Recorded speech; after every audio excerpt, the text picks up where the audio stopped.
सलामुअलैकुम। क्या आप जानते हैं कि इस्लाम के मुताबिक सबसे पहले आलम शहीद और सखी जहन्नम की आग का ईंधन बनेंगे। दोस्तों, रोजे महशर अल्लाह रब्बुल इज्जत हिसाब के बाद लोगों को उनके हाथ में नामाए ऐमाल थमाएंगे। जिस शख्स को दाएं हाथ में नामाए ऐमाल दिया जाएगा वो जन्नत में जाएगा और जिसे बाएं हाथ में दिया जाएगा वो जहन्नम की आग का ईंधन बनेगा। कयामत के दिन पहले जिन 3 लोगों को जहन्नम में भेजा जाएगा उनमें एक आलम है। सबसे पहले आलम जाएगा जहन्नम में, जहन्नम की आग का ईंधन बन के जाएगा। सबसे पहले जिससे जहन्नम की आग को भड़काया जाएगा वो आलम होगा, फिर शहीद और फिर सखी आदमी होगा।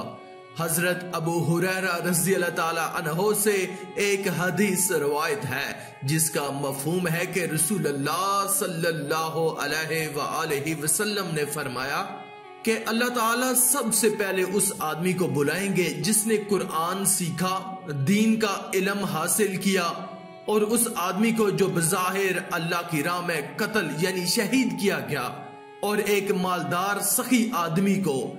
दोस्तों, जितनी ऊंची परवाज होती है जब गिरते हैं तो उतनी ही तबाही आती है, कुछ भी नहीं बचता। इसीलिए लोगों की आहवाह से बेपरवाह हो जाओ। रोजे महशर अल्लाह रब्बुल इज्जत हिसाब के बाद लोगों को उनके हाथ में नामाए ऐमाल थमाएंगे।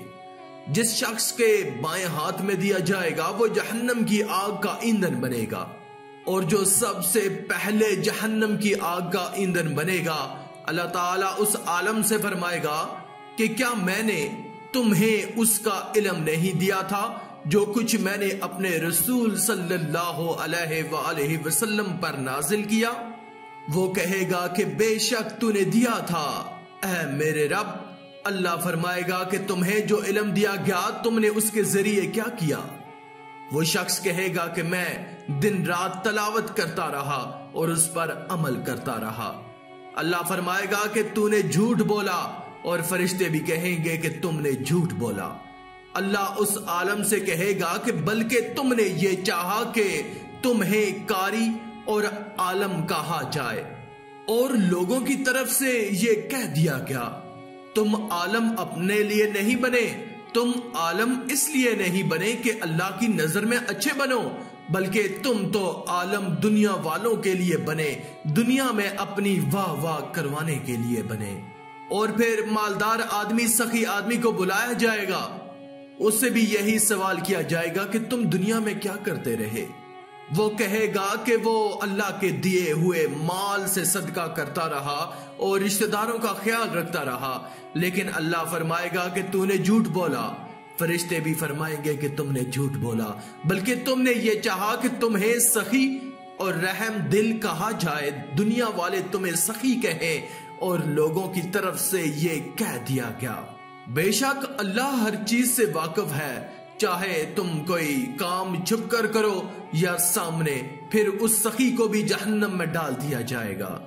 इसके बाद शहीद को बुलाया जाएगा और अल्लाह उससे कहेगा कि तुम किस वजह से कत्ल किए गए। वो कहेगा कि मुझे आपकी राह में जहाद करने का हुक्म दिया गया तो मैंने जहाद किया, यहां तक कि मैं तेरी राह में कत्ल कर दिया गया। उसे अल्लाह कहेगा कि तूने झूठ बोला, बल्कि तुमने ये चाहा कि तुम्हें बहादुर कहा जाए, और लोगों की तरफ से ये कह दिया गया।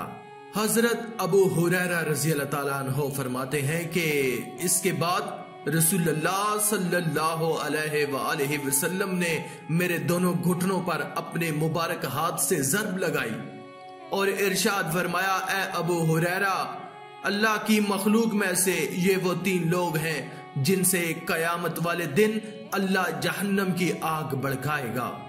अस्तगफिरुल्लाह। इसीलिए नाजरीन, दुनिया की मोहब्बत को छोड़ दो, उसके पीछे मत भागो, वरना कयामत में उसका हिसाब भुगतना पड़ेगा। इसलिए दुनिया में जो भी काम करो अल्लाह की रजा के लिए करो, ताकि आखिरत में उसका हिसाब देना आसान हो। आखिर में अल्लाह रब्बुल इज्जत से दुआ है कि अल्लाह हमें नेक ऐमाल करने और बुराई से बचने और बचाने की तौफीक अता फरमाए। आमीन या रब्बल आलमीन। आज की इस वीडियो में था बस इतना ही। मजीद इस्लामी वीडियोस हासिल करने के लिए अल्लाह की कुदरत चैनल को सब्सक्राइब कर दें और साथ में मौजूद बेल के आइकन को दबाकर ऑल पर क्लिक कर दें। शुक्रिया।